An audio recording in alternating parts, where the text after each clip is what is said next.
velocidad, la derivada de la velocidad menos, más K por V igual a M por G. Decíamos nosotros que esto de aquí es la fuerza, ¿cómo se llama? Lo que implica la segunda ley de Newton, ¿verdad? Masa por aceleración. Dijimos que esto de aquí es la fuerza de rozamiento o resistencia del entorno. Y dijimos que esto de aquí es constante, que es el peso, ¿verdad? Algo así fue lo que dijimos, y tratamos pues de decir que de dar algunos aspectos sobre esta ecuación. Yo les decía que esto es una ecuación diferencial porque aquí la incógnita es justamente la función v y se involucra al menos una de sus derivadas. Bueno, específicamente la primera derivada. Por lo tanto, es una ecuación diferencial de primer orden, ¿verdad? De primer orden porque la derivada que aparece aquí, la derivada de mayor orden es la primera derivada. Es de primer orden y es lineal. Recuerden que estuvimos haciendo énfasis en eso. Esto de aquí, digamos, el lado izquierdo de la igualdad, es una combinación lineal de vectores, que en este caso pues son v y v', ¿verdad? Estos vectores son funciones continuas en algún intervalo, y además los escalares, en este caso, los escalares son reales. La masa y la constante de proporcionalidad de la resistencia del entorno, el valor de K. Bueno, entonces, grandes rasgos, ecuación diferencial lineal de primer orden, con coeficientes constantes, que representa el fenómeno de caída libre. Vale. Ahora, la vez pasada empezamos a platicar sobre el sistema masa-resorte. Ahora sí, hace ratito me estaba adelantando. Nos quedamos en este análisis, entonces me gustaría terminarlo. La clase de hoy quiero terminar este análisis y proponerles unos cuantos ejercicios de modelación para sacar dudas, y si hubiera alguna duda la revisaríamos el próximo lunes. ¿Les late? Vale, pues entonces revisemos este modelo a ver si se va entendiendo. Voy a retomarlo desde el inicio. Comentábamos pues que un sistema masa-resorte pues es cualquier sistema en el cual haya al menos un resorte que, digamos, oscile conforme pasa el tiempo dependiendo de la masa que esté conectada a ese resorte. Yo les comentaba que, bueno, sistemas masa-resorte, pues tenemos ejemplos varios. En cualquier parte donde haya un amortiguador, ahí hay un sistema masa-resorte. Yo les comentaba, bueno, pues la suspensión de sus autos, que, pues vamos, cada llanta tiene un amortiguador. Entonces, todo eso, toda la suspensión, pues es un sistema masa-resorte. En este caso, pues son varios resortes conectados, una masa que se distribuye a lo largo de esos 4 resortes y que, bueno, si van ustedes corriendo a cierta velocidad y pasan un tope, pasan un bache, el auto oscila. A lo mejor las oscilaciones son muy breves, son no muy amplias. Entonces, bueno, dependiendo también de qué tan madreados traigan los amortiguadores, puede que el auto sí vaya haciendo esto todo el tiempo, o que, pues bueno, efectivamente amortigüe las oscilaciones, ¿no? Ese es un ejemplo. Y yo, de hecho, puse quizá después un ejemplo más simple, que era el de una báscula, ¿no? El de la báscula de la Comer, ¿se acuerdan? La báscula de la Comer, cualquier báscula, pues, que esté sujeta por un lado y cuelgue del otro lado un plato, es igualmente un sistema masa-resorte. Y es justamente ese tipo de sistemas los que empezamos a analizar, ¿no? Porque son los más sencillos. Tenemos un resorte colgado de un lado, libre del otro, y justamente del extremo libre le colgamos una masa. Entonces, a ver, repasemos un poco las ideas que ya mencionábamos desde la clase anterior. La primera de ellas es que si efectivamente tengo el resorte colgado de un extremo bueno, o sea, fijo de un extremo y del extremo libre yo cuelgo un objeto, entonces hay que considerar dos cosas. Lo primero es que ese resorte, de forma natural, tiene una longitud, la longitud de fábrica.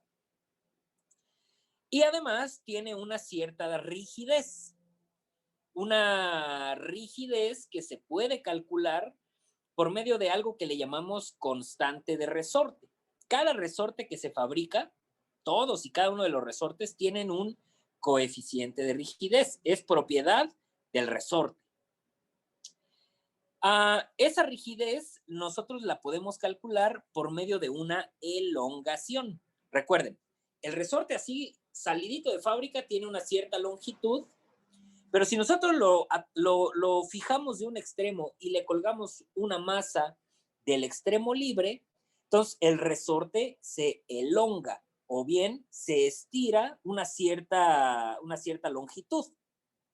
Llamémosle S a esa longitud, ¿vale? Aquí, la clase anterior, yo hice mención a la ley de Hooke. Aquí la tenemos nuevamente. La ley de Hooke justamente es la que relaciona la constante de resorte con la fuerza, perdón, la elongación con la fuerza de restitución.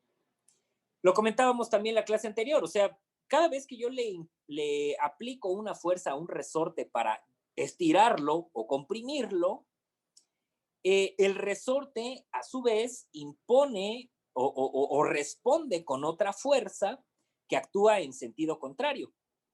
Yo lo que les decía es, a ver, piénsenlo, si ustedes tienen un resorte colgado del techo y de repente llegan y lo estiran, el resorte no se queda así estirado, el resorte regresa a su posición original.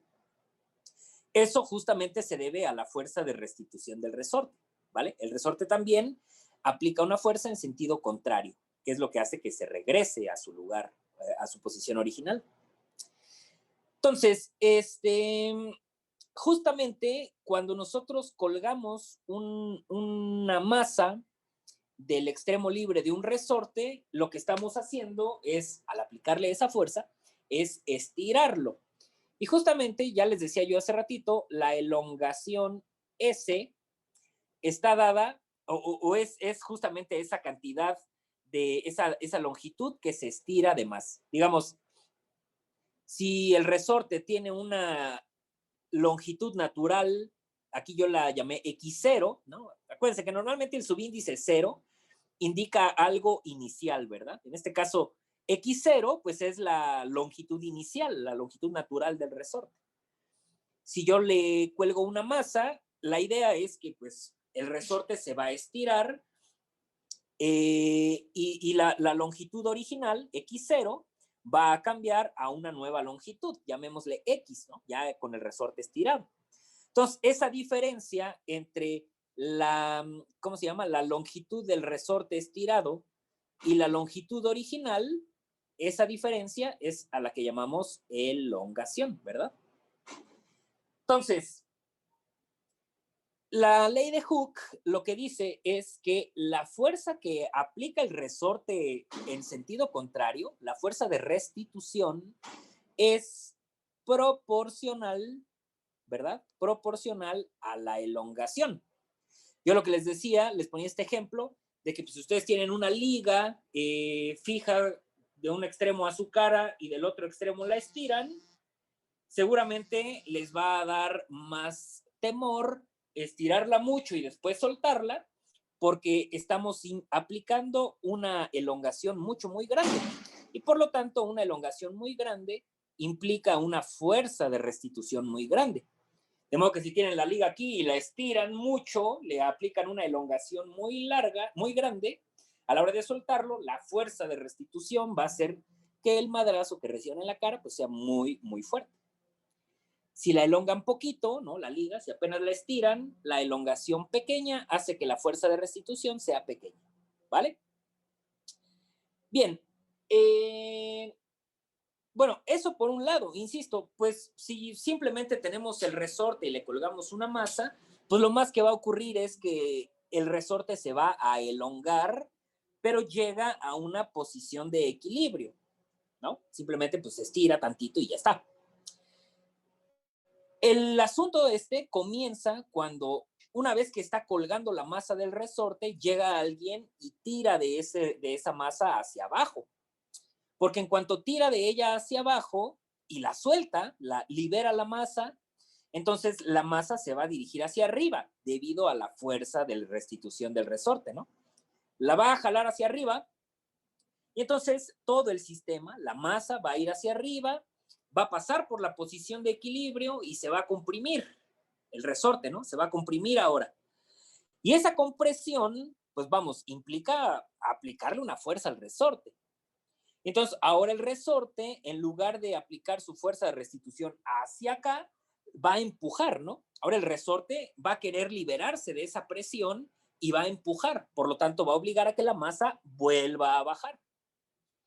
Cuando la masa viene hacia abajo, el resorte ahora jala de ella hacia arriba, ¿no? Aplica la fuerza de restitución en sentido contrario. Y entonces va a ser un estira y afloja, ¿no? El resorte se comprime y entonces va a empujar hacia abajo.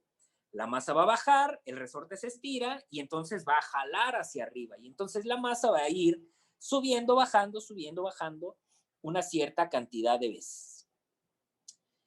Esto igual lo podemos modelar en el vacío o podemos considerar la fuerza de resistencia del entorno. Yo les decía, bueno, si esto lo hacemos en el vacío, entonces no va a haber ninguna fuerza que amortigue el golpe, ¿no? Ninguna fuerza que, digamos, haga fricción con el resorte. Entonces, en el vacío, este sistema va a oscilar permanentemente, de arriba hacia abajo, sin ninguna fuerza que amortigue esas oscilaciones. Pero si lo hacemos en una habitación con aire o en un recipiente con agua o con algún otro fluido, entonces ese fluido, el aire o el agua o qué sé yo, va a implementar, va a aplicar una fuerza de fricción.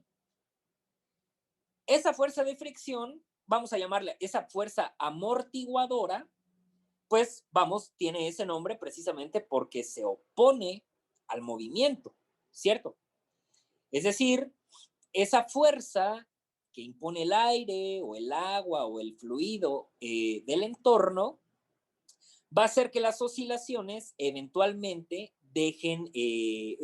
disminuyan su amplitud hasta que finalmente el sistema se estabilice. Tarde o temprano el sistema deje de oscilar, vuelva a su posición de equilibrio.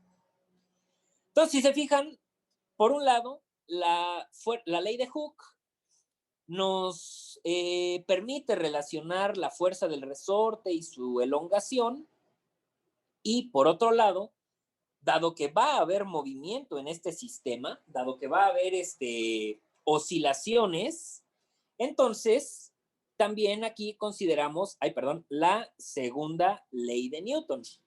Lo dijimos la vez pasada, la segunda ley de Newton es la que permite relacionar las fuerzas que actúan sobre algún objeto que se mueve con su cambio de velocidad, ¿verdad? Suma de fuerzas es igual a la masa por la aceleración. Vale. Entonces, ¿de qué manera podemos modelar este sistema masa-resorte haciendo uso de estas dos leyes? Es muy interesante, fíjense, a ver si se entiende la idea.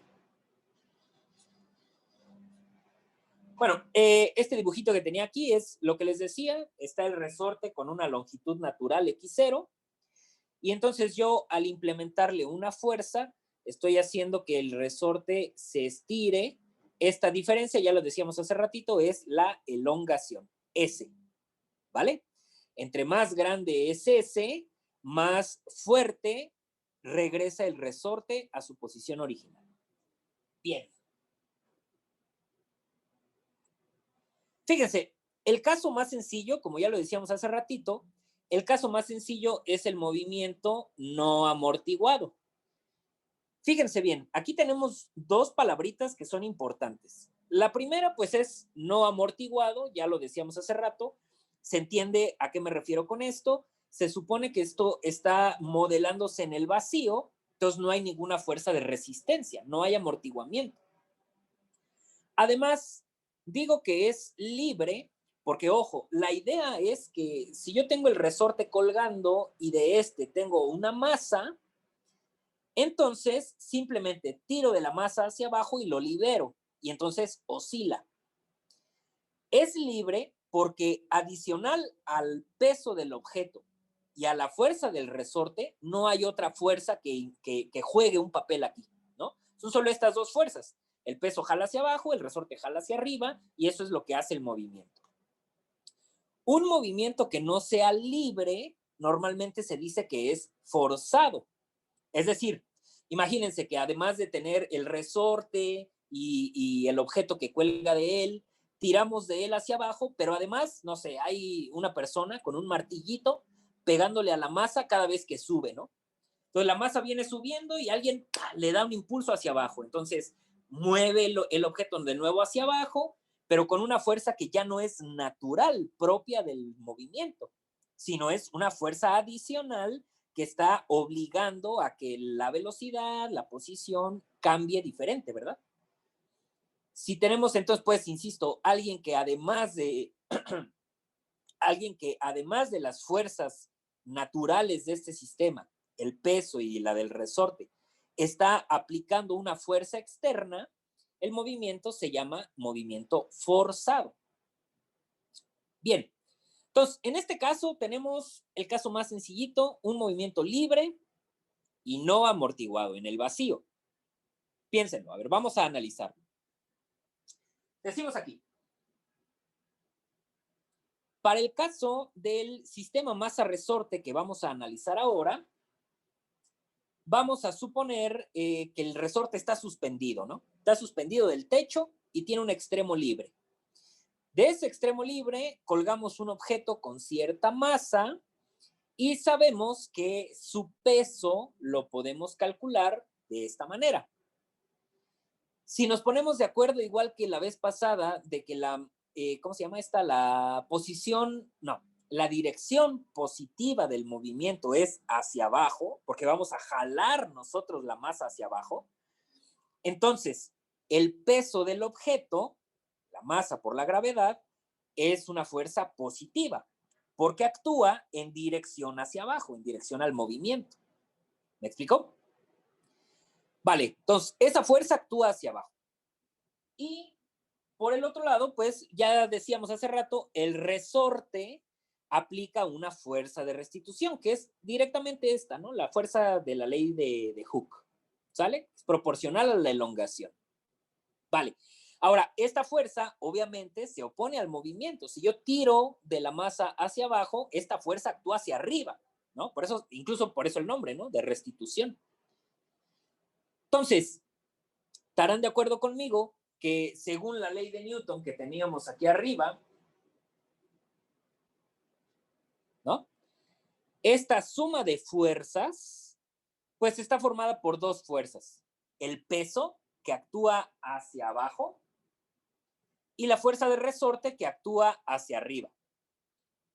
El peso, que actúa hacia abajo, y la fuerza de resorte, que como pueden ver aquí, el signo negativo indica que actúa hacia arriba, ¿vale? En dirección contraria. Vale, ojo, fíjense, hasta ahorita yo no he tirado de la masa hacia abajo y he liberado. Hasta ahorita lo único que he hecho es suponer que está el resorte colgado y yo le colgué una masa en el extremo libre. Entonces, lo que decíamos, si yo hago esto, cuelgo la masa, el resorte se estira y llega a una posición de equilibrio. No se mueve, simplemente se estira un poquito y ya está. ¿Me explico? Justamente eso es lo que estoy tratando de indicar aquí con la expresión 4, ¿vale? Esto es, digamos, la condición de equilibrio. Cuelgo el peso del objeto, el resorte actúa hacia arriba y el sistema está en equilibrio. ¿Sale? ¿Tiene sentido? No pierdan de vista, pues, que este cero es el de masa por aceleración, ¿eh? Perdón, aquí, masa por aceleración. Pero obviamente, pues si el objeto está estático, si está en equilibrio, pues su velocidad es cero y por lo tanto su aceleración, pues obviamente es cero también, ¿verdad? Por eso lo igualo con cero, está en equilibrio. Bien. Ahora, Dice acá, supongamos que al objeto que está colgado y que tiene masa m, lo jalamos hacia abajo, ¿no? Dice aquí, lo desplazamos hacia abajo una cierta distancia X, ¿no? 3 metros, 20 centímetros, tiramos de él hacia abajo. Vale. Ahora, con esto lo que estamos haciendo es, digamos, obligando al resorte a que su elongación sea mayor. O sea, el resorte tiene una longitud natural, le colgamos el peso y se elonga, pero ahora nosotros además estamos tirando de él hacia abajo. Entonces estamos estirando el resorte más de la elongación natural, ¿cierto? Piénsenlo, la fuerza del resorte, según la ley de Hooke, pues también va a cambiar. No va a ser la misma fuerza que aplica el resorte si solo le cuelgo el objeto, a que si además de colgárselo, lo jalo hacia abajo. Esa fuerza de restitución igualmente se calcula haciendo la ley de Hooke. Fíjense que es esta expresión. Aquí lo que estamos diciendo es que una vez que yo tiro del objeto hacia abajo, la elongación natural S, hay que añadirle, a la elongación natural S, hay que añadirle digamos, la longitud que estamos estirando de más, ¿no? Este valor X que estamos estirando de más. ¿Me explicó? Entonces, la fuerza de restitución del resorte es K por la elongación, que ahora es S más X, la natural más lo que estamos forzando ahí nosotros. ¿Estamos? Vale, entonces, esta expresión de aquí es la fuerza ¿cómo se llama? La fuerza que impone el resorte en sentido contrario cuando nosotros lo estiramos hacia abajo, jalamos la masa hacia abajo. Ahora, si nosotros soltamos este objeto, entonces ahora sí va a haber movimiento, ya no va a estar en equilibrio como acá, ¿verdad? Ya esa suma de fuerzas ya no va a dar cero. Si jalo el objeto hacia abajo y lo suelto, entonces hay movimiento, por lo tanto hay velocidad, por lo tanto hay aceleración. Ojo, la suma de fuerzas de que habla la segunda ley de Newton, si ya tiro del objeto hacia abajo, entonces ahora tiene tres partes. Fíjense, es el peso del objeto que actúa hacia abajo y por lo tanto es positivo, y la fuerza del resorte que, como ya decíamos hace ratito, es esta cosa y es negativa porque actúa en sentido contrario. Fíjense, vamos, esto ya implica, ya con esto estamos suponiendo pues que el objeto lo estamos tirando de él hacia abajo. Y obviamente pues yo puedo hacer estas cuentas, ¿no? O sea, el menos K lo puedo distribuir, ¿verdad? Si no me equivoco, pues esto me va a quedar menos KS menos KX más MG, ¿verdad? Perfecto. Ojo entonces.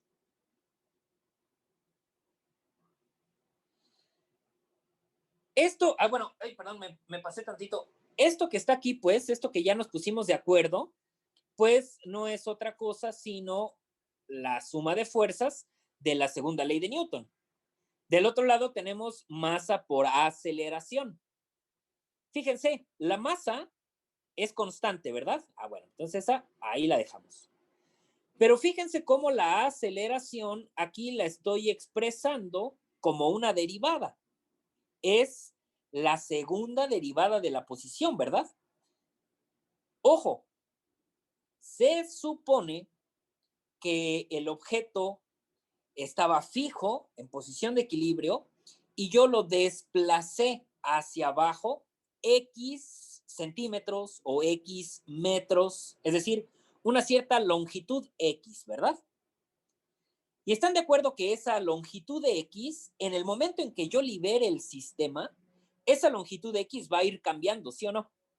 En un inicio, justo antes de soltarlo, pues esa posición X es pues, la posición X que yo tiré hacia abajo, pero en cuanto lo suelto, esa posición X va a ir disminuyendo, ¿no? Hagan de cuenta que el resorte está por aquí, yo tiro de él hacia abajo y en cuanto lo suelto, esa posición X va a ir subiendo, va a llegar a su posición de equilibrio, va a seguir subiendo y a partir de aquí va a empezar a bajar otra vez. Esa posición X va a disminuir hasta hacerse 0, pasando su posición de equilibrio. Va a disminuir, ahora va a ser negativa, porque va a pasar por encima de la posición de equilibrio, y el resorte lo va a empujar hacia abajo. Entonces la posición X va a empezar a aumentar otra vez. Va a empezar a aumentar otra vez, va a pasar por su posición de equilibrio, se va a hacer positiva, porque va a seguir bajando, y llegando al máximo va a empezar a regresar, pasa por la posición de equilibrio, regresa, sube, comprime al resorte y otra vez, ¿verdad? Ese valor X, esa posición de la masa respecto a su posición de equilibrio, esa posición X va a ir cambiando. Y si su posición cambia, entonces hay una velocidad. Y si la velocidad cambia, entonces hay una aceleración. Y entonces esa aceleración, ya lo decíamos hace rato, pues es la segunda derivada de la posición. ¿Me explico? Vean entonces cómo reescribimos aquí la segunda ley de Newton. Es la suma de fuerzas, que ya la veíamos hace ratito, igual a la masa por la aceleración. ¿Quién es la aceleración? Aquí está. Es la segunda derivada. ¿Me explicó? Bueno, hemos traducido la segunda ley de Newton a una ecuación, bueno, a una igualdad, vamos a ver, a una igualdad en la que aparece la variable X. ¿Quién es X? Bueno, X depende del tiempo y es la posición de la masa que colgamos en cualquier instante de tiempo. En algunas ocasiones, esa posición X, esa posición de la masa, va a ser la posición de equilibrio. En algunas ocasiones, esa posición X va a estar por encima de la posición de equilibrio. Y en algunas ocasiones, esa posición X va a estar por debajo de la posición de equilibrio. Va a ir cambiando conforme pasa el tiempo. ¿Y qué tanto cambia esa posición? Es la velocidad. ¿Y qué tanto cambia esa velocidad? Es la aceleración. Ya por eso implementamos aquí no solo a X, sino a una de sus derivadas, la segunda derivada en este caso. ¿Estamos? Ojo, además, esta cosa, así como está escrita, la podemos reescribir, la podemos simplificar para que quede un poco más clara de entenderse. Ojo. Insisto en esto, lo digo una última vez, esto que aún está señalado con azul aquí es tal cual la traducción de la segunda ley de Newton, pero sustituyendo las fuerzas que actúan en el movimiento y la aceleración de la masa que se va moviendo. Bueno, yo les decía hace rato, pues yo puedo distribuir el menos K, ¿no? Aquí, acá, y pues me queda esto de aquí, ¿verdad? Menos KS, menos KX, más MG, suma de fuerzas, y del otro lado, masa por aceleración. Vale. Fíjense, esto se puede simplificar porque de hecho aquí arriba lo dijimos, desde el inicio lo dijimos. Fíjense bien, lo que ocurre cuando la cosa esta está en equilibrio es que la masa por la gravedad, el peso, y menos KS, la fuerza de restitución del resorte natural, se anulan a sí mismas y se hacen 0, ¿verdad? Esa es la condición de equilibrio. Fíjense que estos dos términos, mg y menos ks, aquí aparecen también. Aquí los tenemos. mg y menos ks. Pues se supone que mg menos ks es 0, ¿no? Ah, pues entonces se cancelan esos dos términos, ¿verdad? Fíjense entonces cómo todo se simplifica a esta expresión de aquí. Menos kx igual a m por la segunda derivada. O sea, menos kx igual a masa por la aceleración. ¿Sale? Bueno, normalmente lo reescribimos de esta otra forma. De esta otra forma, ¿no? Pasamos todo lo que tenga incógnitas de un lado, todo lo que no tenga incógnitas del otro lado. Entonces, fíjense, en este caso, La incógnita aquí es la X, es decir, es la posición del objeto que se mueve en cualquier instante de tiempo. Eso es X, ¿vale? Es una incógnita. Entonces, esto es una ecuación. Nosotros queremos encontrar esa incógnita X, la función que nos diga la posición del objeto en cualquier instante de tiempo. Además, es una ecuación diferencial, porque aparece aquí una de las derivadas de la incógnita, específicamente, pues, la segunda derivada. Entonces, esto es una ecuación diferencial de segundo orden. ¿Me explico? Es la derivada de orden mayor. Además, fíjense que el lado izquierdo, fíjense qué forma tiene.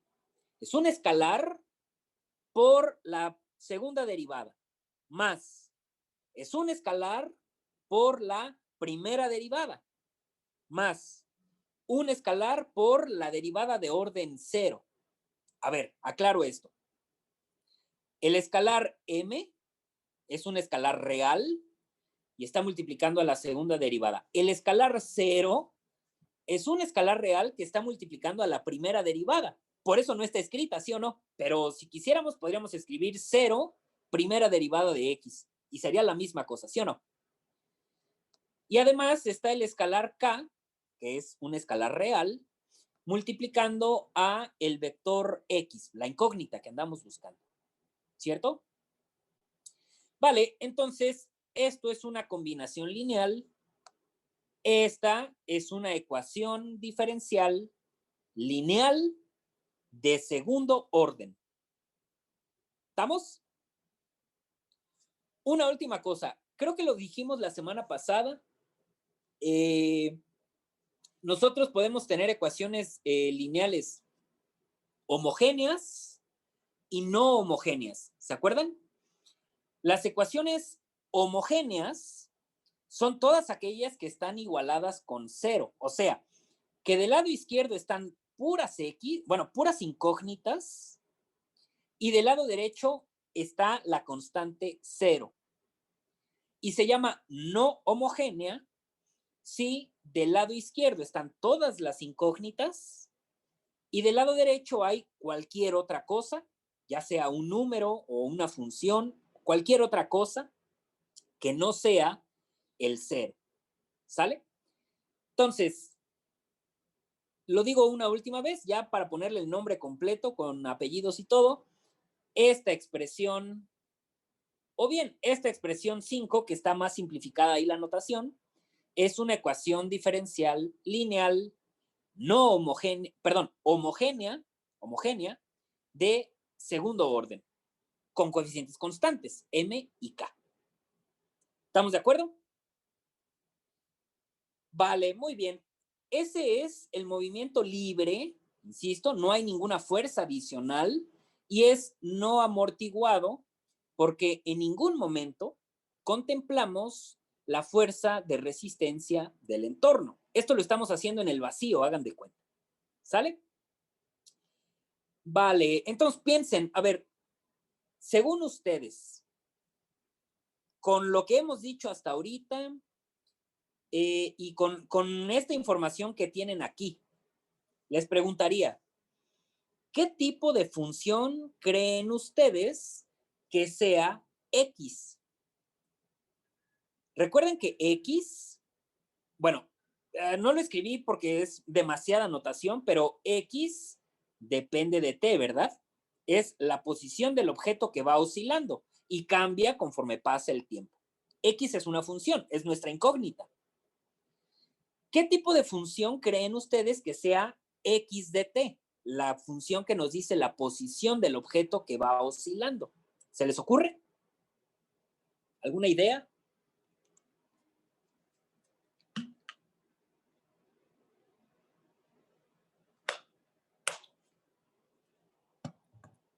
Piensen tanto en el fenómeno que estamos modelando como en el modelo mismo. A ver, por ejemplo, la función X podría ser un polinomio de grado 3, por ejemplo. Un polinomio de grado 3. ¿Por qué no, Josué? ¿Qué se te ocurre? ¿Por qué no? Sinceramente no estoy muy seguro. Ya me Pero entró mis parece que no, dudas. ¿verdad? Pero a mí se me figura como que no, la verdad. No podría ser un polinomio de grado 3. Piensen en esto, fíjense. Analíticamente, digamos, debido a esta ecuación diferencial, la función x no podría ser un polinomio de tercer grado por esto. Porque si x es un polinomio de tercer grado, aquí lo que tenemos, al multiplicarla por k, por una constante, pues es otro polinomio de tercer grado, ¿no? Y lo que tendríamos aquí, a ver, piénsenlo, si x es de tercer grado, ¿qué rayos sería su segunda derivada? ¿Qué tipo de función sería su segunda derivada? De primer grado. Claro, un polinomio de primer grado. Y entonces piensen, ¿de qué rayos tendría que ocurrir para que un polinomio de primer grado, digo, multiplicado por una constante, pues sigue siendo de primer grado, ¿verdad? ¿Qué rayos tendría que ocurrir para que un polinomio de primer grado pueda anular a un polinomio de tercer grado? Porque, digo, queremos que esa suma nos dé cero, ¿no? Entonces, lo que quisiéramos es que este término anule a este de acá. Eso es imposible, o sea, un polinomio de primer grado no puede anular a un polinomio de tercer grado. Si este es de tercer grado, este de acá tendría que ser de tercer grado también para que puedan anularse. Digo, la única forma en que esta igualdad pudiera cumplirse si x es un polinomio de tercer grado es que m sea cero y k sea cero, ¿sí o no? Solo si m es cero y k es igual a cero, entonces ahí sí, independientemente de quién rayo sea x, esa igualdad se cumple. Pero piensen, ¿cómo rayos podrían hacerle para que m sea cero? Se supone que m es la masa, ¿no? Entonces, pues no, o sea, ¿cómo rayos podría ser que la masa fuera cero? Pues entonces no tendríamos objeto, ¿no? O piensen, ¿qué rayos quiere decir que k sea igual a cero? Pues que el constante tenga rigidez cero, perdón, el resorte tenga rigidez cero. Entonces no es un resorte, ¿no? O sea, la única forma en que la solución de este modelo sea un polinomio de tercer grado es que ni haya resorte ni haya objeto. Ah, pues muy bien, ¿no? A ver, entonces, polinomio de tercer grado no puede ser. ¿Qué se les ocurre que pudiera ser? Que sea una función seno o coseno. Vale, que sea una función seno o coseno. Ahí sí, porque fíjense, si la función x fuera un seno, la primera derivada sería coseno y la segunda derivada sería menos seno, ¿verdad? Menos seno. Ah, entonces por aquí tendríamos seno y por acá tendríamos menos seno. Ah, pues entonces a lo mejor sí se pueden anular, ¿verdad? Todo dependería ahí pues de quién es m y de quién es k, pero eso tiene más sentido a que si fuera un polinomio de tercer grado. Igualmente con el coseno, ¿verdad? Porque si x fuera coseno, entonces su primera derivada es menos seno y su segunda derivada es menos coseno. Ah, y entonces podemos ahí aspirar a eliminar, ¿verdad? Vale, perfecto. ¿Alguna otra función podría satisfacer esta igualdad? Además de seno o coseno.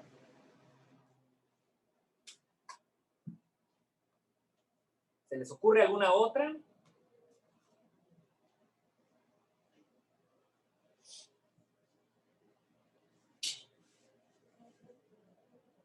No. La tangente no podría ser, ¿verdad?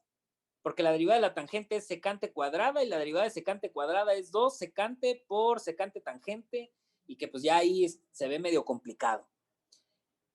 ¿Una exponencial podría ser?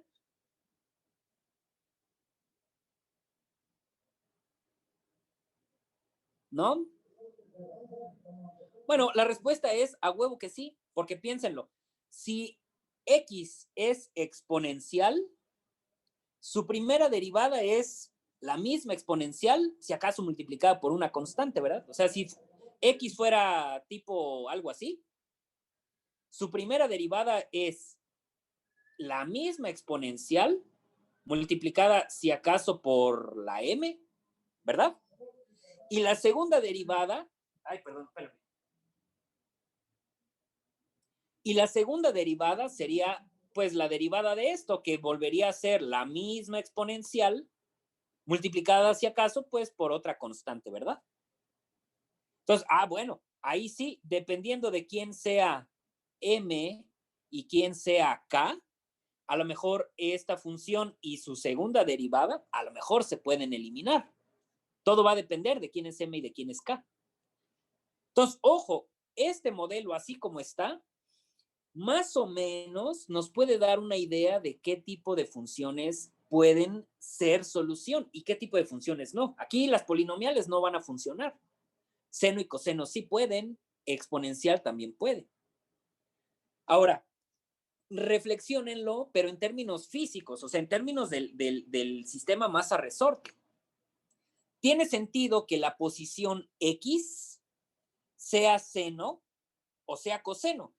¿Cómo se comportan las funciones seno y coseno? Oscilan de arriba hacia abajo, ¿no? Igual que la posición de la masa, conforme va pasando el tiempo, la posición de la masa puede ir bajando hasta un mínimo, o luego regresar hasta un máximo y oscilar. Pues si la masa oscila, la función que nos dice la posición de la masa que oscila, tiene que ser una función que oscile. Para que una función oscile, pues seno o coseno podría ser, ¿no? Entonces, vean cómo el modelo, por un lado, o sea, la parte matemática, nos da pistas sobre el fenómeno, pero también el fenómeno, lo físico, nos da pistas sobre el modelo en sí. Vamos, finalmente, esta ecuación que tenemos aquí no salió de la nada, ¿eh? Es resultado de tal cual traducir el fenómeno físico al lenguaje matemático, ¿vale? Vale. Bueno, lo digo una última vez, ecuación 5 es el modelo del sistema masa-resorte con un movimiento libre y sin amortiguamiento.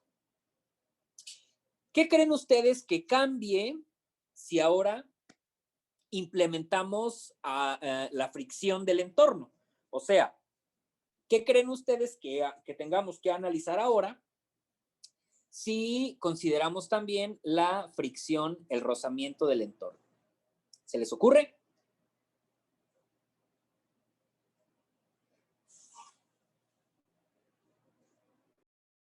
Pues vamos a incluir la primera derivada de x, ¿no? O sea, la velocidad.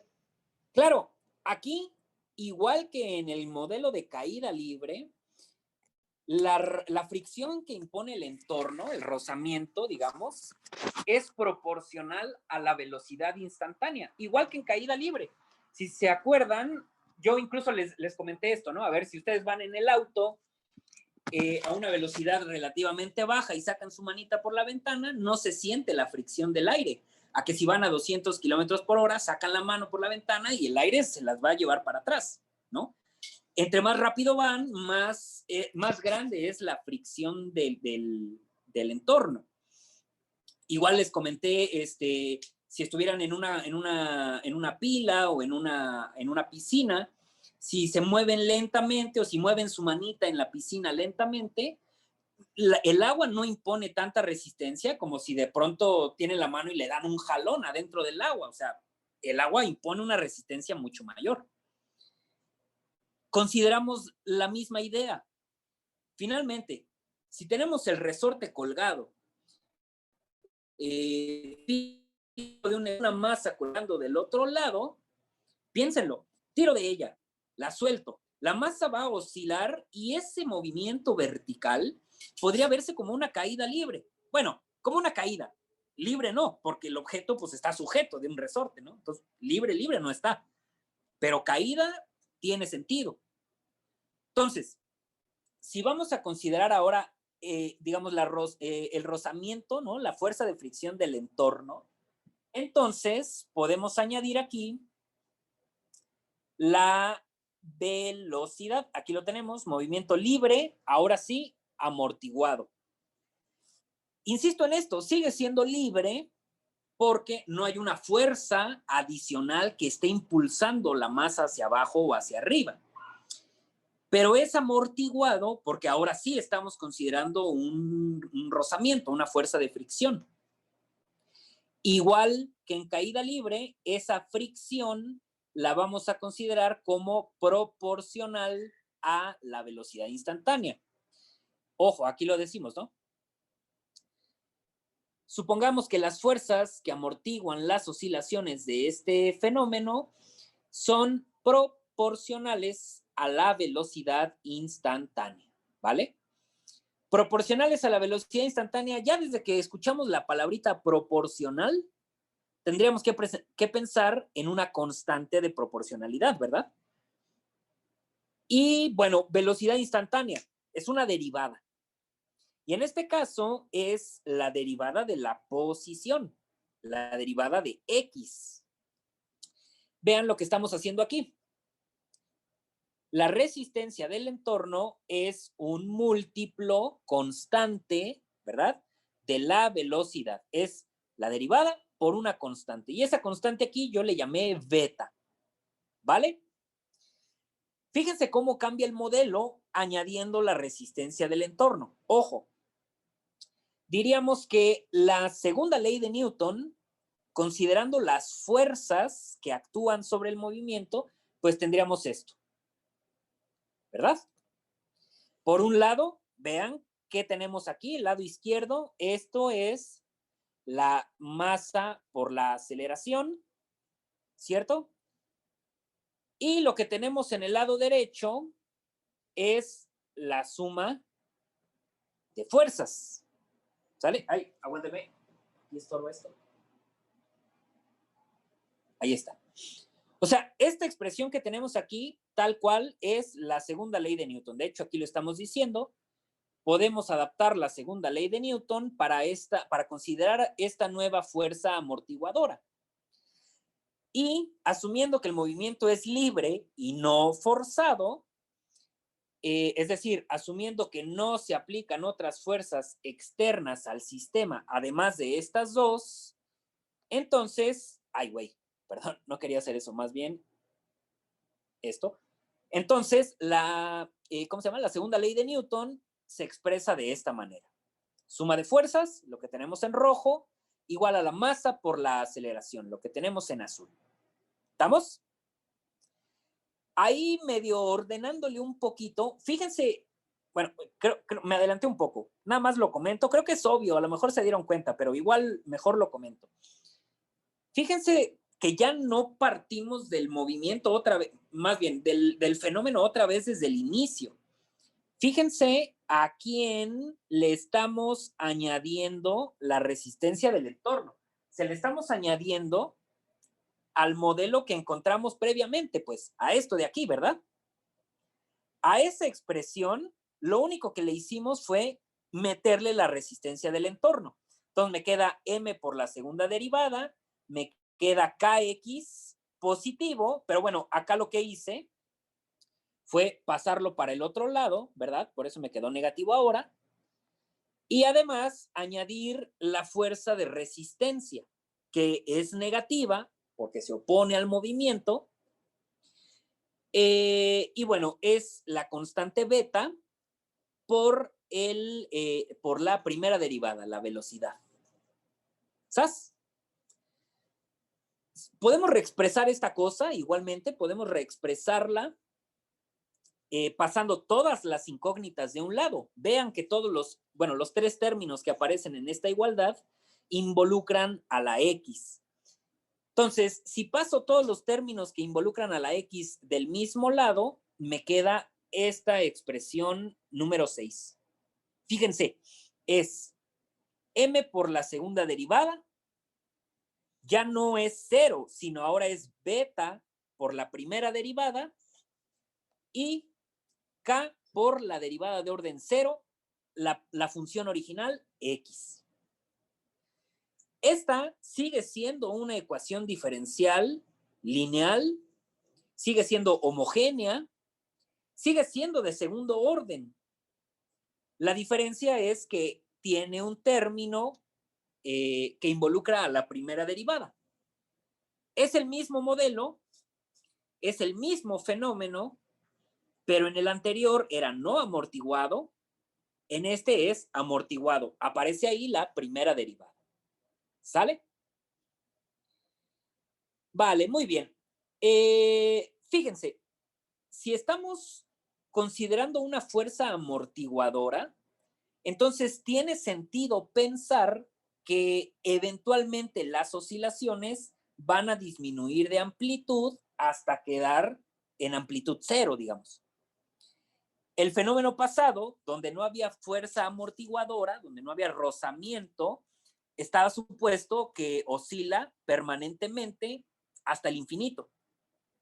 Y que esas oscilaciones ni cambian es decir, no se hacen más amplias, ni menos amplias. O sea, la amplitud de las oscilaciones permanece constante hasta el final de los tiempos. Si estamos considerando una fuerza amortiguadora, una fuerza de fricción, entonces tiene sentido pensar que la amplitud de las oscilaciones va a disminuir conforme pase el tiempo hasta volver a su posición de equilibrio. El sistema tarde o temprano va a dejar de oscilar, ¿cierto? Y va a volver a su posición de equilibrio. Bien. ¿Cómo se llama? ¿Qué tipo de solución le quedaría a un fenómeno como este? ¿Qué tipo de función creen ustedes que pueda tener la ecuación diferencial 6? Aquí les tengo un poco de ayuda, poquito de ayuda, porque bueno, desde el momento en que vamos a implementar, más bien, desde el momento en que el sistema oscila, debe de haber involucrada por ahí una función seno o una función coseno o ambas, ¿no? O sea, porque digo, si ustedes grafican algo que tenga seno, van a ver la gráfica que oscila. Si ustedes grafican algo que tenga cosenos, su gráfica oscila. Y si grafican una función que tenga tanto senos y cosenos, la gráfica oscila, o sea, a fuerzas. Entonces, la función x, en tanto que oscila, probablemente involucre una función seno, una función coseno, o ambas metidas ahí como en una suma, ¿no? Pero además, estas oscilaciones van disminuyendo. O sea, las funciones seno o coseno o ambas tienen que estar, digamos, deben de involucrar por ahí a otro término que precisamente haga que esas oscilaciones vayan disminuyendo. Piénsenlo. Por ejemplo, si tengo la función seno de x, ustedes saben que el seno de x igual el coseno oscilan de -1 a 1, ¿verdad? Entonces, por ejemplo, si yo el seno lo multiplico por 4, entonces esta cosa oscila de -4 a 4, ¿verdad? Si le meto en lugar de un 4 un 7, oscila de -7 a 7. Piénsenlo. Si el seno de x lo multiplico por x, ¿están de acuerdo que conforme x cambia, la parte negra, el seno, oscila, y la parte roja, al multiplicar al seno, va a ir haciendo que sus amplitudes cambien? Si x vale 1, esta partecita oscila entre -1 y 1. Cuando x valga 2, esto va a oscilar entre -2 y 2.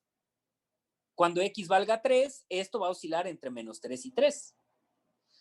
La gráfica de, perdón, la borré. La gráfica de x por seno de x tendría que ser una gráfica que va oscilando, pero que a medida que x se va haciendo más grande, esas oscilaciones cambian, ¿no? Esas oscilaciones cambian, digamos, mi gráfica está muy chafa. Déjenme se las grafico bien, ¿no? Porque pues, ahí con el dedo se ve horrible. Denme un segundito.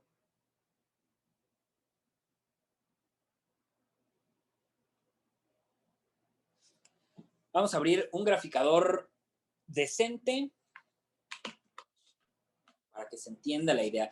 ¿Cómo van? No los he cansado, ya llevo hablando como 1 hora sin parar. No sé si me van siguiendo. Tere, Fernanda. Los compañeros que tienen sus cámaras apagadas, recuerden, por favor, les pido de la manera más atenta que las prendan en la medida de lo posible.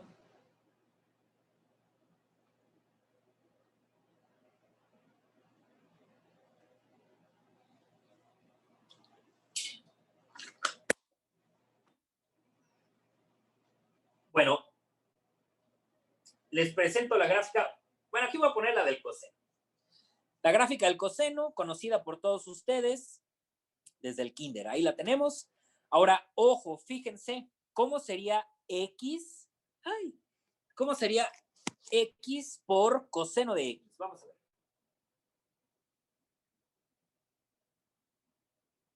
Ahí la tienen, vean. Lo que les decía. A ver, voy a quitar la del coseno.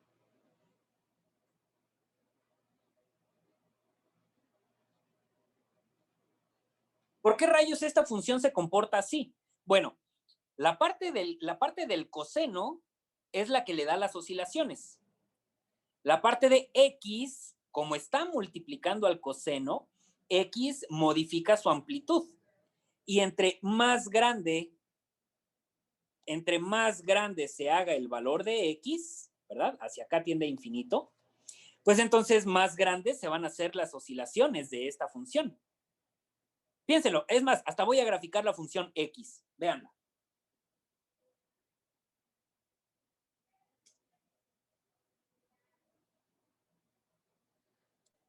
¿Es claro lo que estoy tratando de decir? La función X determina la amplitud de las oscilaciones. ¿Me explico? Piénsenlo. Si pusiera, por ejemplo, en lugar de X coseno de X, X cuadrada por coseno de X, igual están de acuerdo, ¿verdad? Que la función X cuadrada, así como la función X, van creciendo a medida que X se hace más grande, ¿verdad? Pero fíjense, obviamente la función X cuadrada crece mucho más rápido. Vean ambas gráficas. Ay, perdón. No, sí. Vean ambas gráficas. Ambas gráficas van aumentando la amplitud de sus oscilaciones, pero la de X cuadrada coseno de X aumenta sus oscilaciones mucho más drásticamente. ¿Por qué? Pues porque X cuadrada, obviamente, crece mucho más rápido que X. Miren la gráfica de X cuadrada. También se la saben de memoria. Ahí la tienen. Pueden ver ahí cómo la parábola azul determina la amplitud de la función X cuadrada. Perdón, la parábola naranja, ya ni los colores me sé. La parábola naranja determina las oscilaciones, la amplitud de las oscilaciones de esta función X cuadrada coseno de X. ¿Me explicó? A ver, entonces, volvamos al asunto. Acá tenemos un fenómeno que oscila, pero que no oscila permanentemente, sino que a medida que el tiempo pasa, esas oscilaciones se van haciendo más pequeñas. Es decir, esas oscilaciones se van haciendo menos amplias. Es de hecho lo contrario a lo que ocurre con estas gráficas, ¿verdad? Aquí estas gráficas se van haciendo más amplias. ¿Qué función creen ustedes que tenga sentido involucrar aquí como solución para X? ¿Se les ocurre alguna pista? ¿Qué tipo de función podría ser X?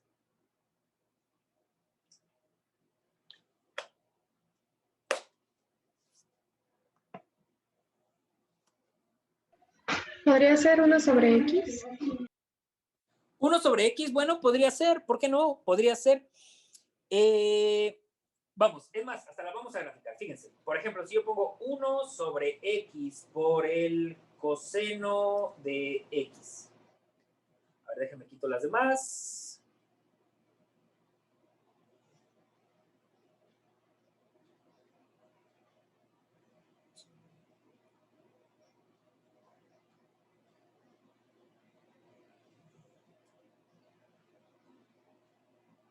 Bueno, a ver, fíjense.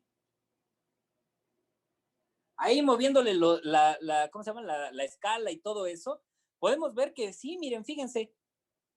1 sobre X por coseno de X es una función que oscila, pero a medida que X se hace más grande, las oscilaciones se hacen más pequeñitas, menos amplias. ¿Por qué? Pues porque a medida que X se hace más grande, coseno sigue oscilando, pero 1 sobre X se va haciendo cada vez más pequeñita, ¿verdad? Entonces, fíjense cómo, si para nosotros el eje horizontal fuera el tiempo y el eje vertical fuera la posición, diríamos que conforme pasa el tiempo, las oscilaciones son cada vez más pequeñas. Eventualmente, después de mucho tiempo, ¿no? Después de 200 segundos, 200 minutos, 200 horas, después de mucho tiempo, las oscilaciones van a ir, digamos, tendiendo a cero. Entonces, el sistema eventualmente va a ir estabilizándose a su posición de equilibrio, al cero. ¿Tiene sentido? Sin embargo, pregunta, esta funcioncita tiene las características que buscamos. Gráficamente disminuye la amplitud de sus oscilaciones. Pero la pregunta es, además de eso, ¿creen ustedes que satisfaría esta ecuación? Es decir, a nosotros nos interesa no solo que la función que andamos buscando cumpla estas características, ¿no? De que conforme se hace más grande el tiempo, bueno, conforme la variable independiente aumenta, la variable dependiente se vaya haciendo más chiquita. No solo eso nos interesa principalmente que satisfaga la ecuación diferencial. Entonces, el detalle sería, si la función, por ejemplo, 1 sobre x por coseno de x, 1 sobre x por coseno de x, a la hora de derivarla una y dos veces, poniendo las cuentas ahí, ¿creen ustedes que se pueda eliminar todo a cero? Yo lo dudo por una simple y sencilla razón. Porque la derivada de 1 sobre x es menos 1 sobre x cuadrada. Y la derivada de menos 1 sobre x cuadrada es 1 sobre x cúbica. Entonces, no sé si se fijan, pero a la hora de ir derivando, tenemos el mismo problema que teníamos hace rato con el polinomio, ¿se acuerdan? Que pues a la hora de ir derivando vamos obteniendo términos que son diferentes y que tarde o temprano no se van a poder eliminar a cero. Entonces, hace ratito yo les decía, bueno, seno, coseno funciona y la exponencial también funciona. Pues resulta que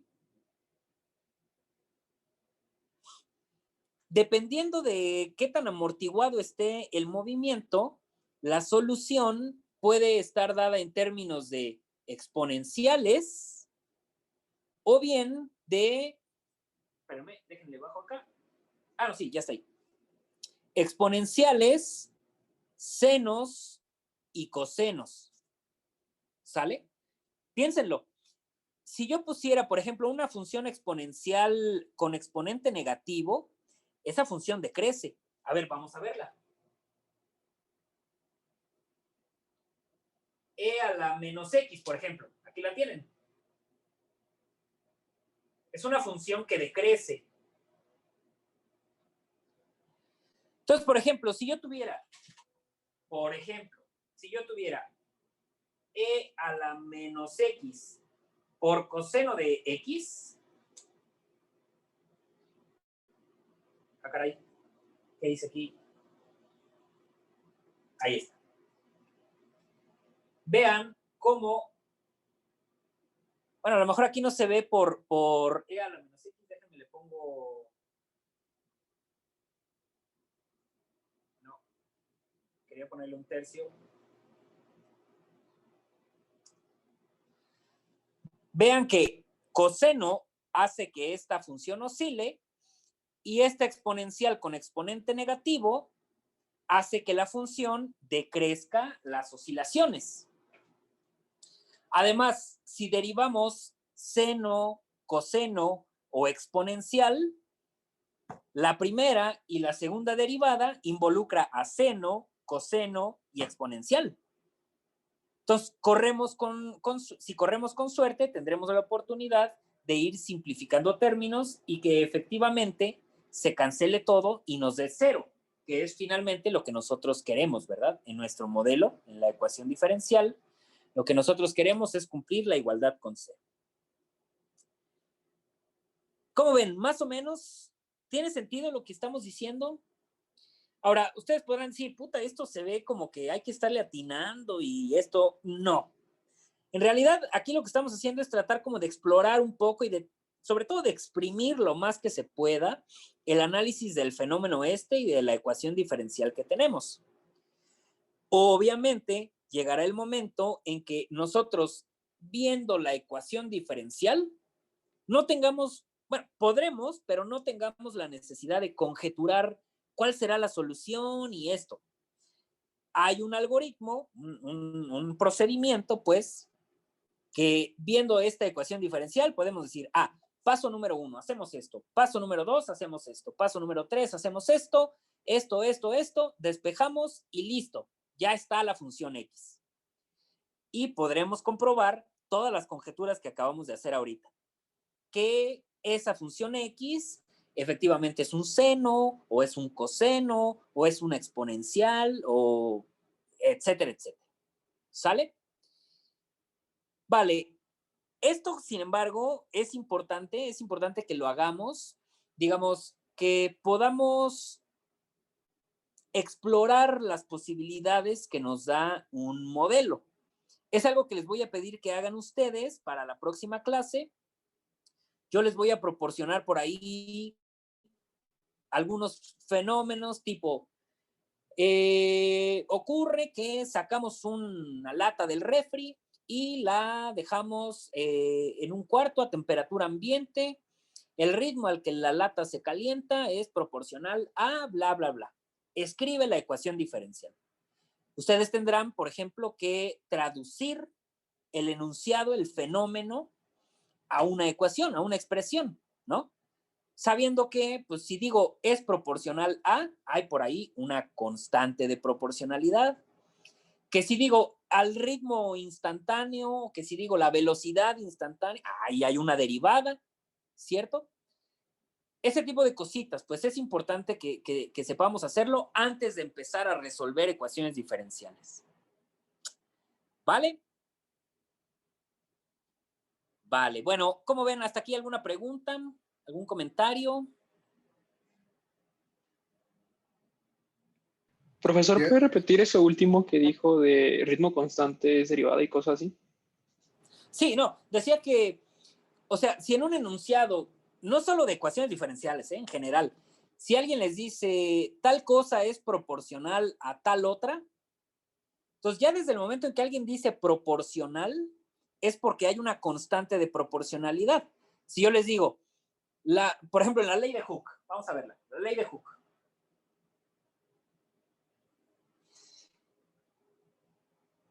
Ahí está.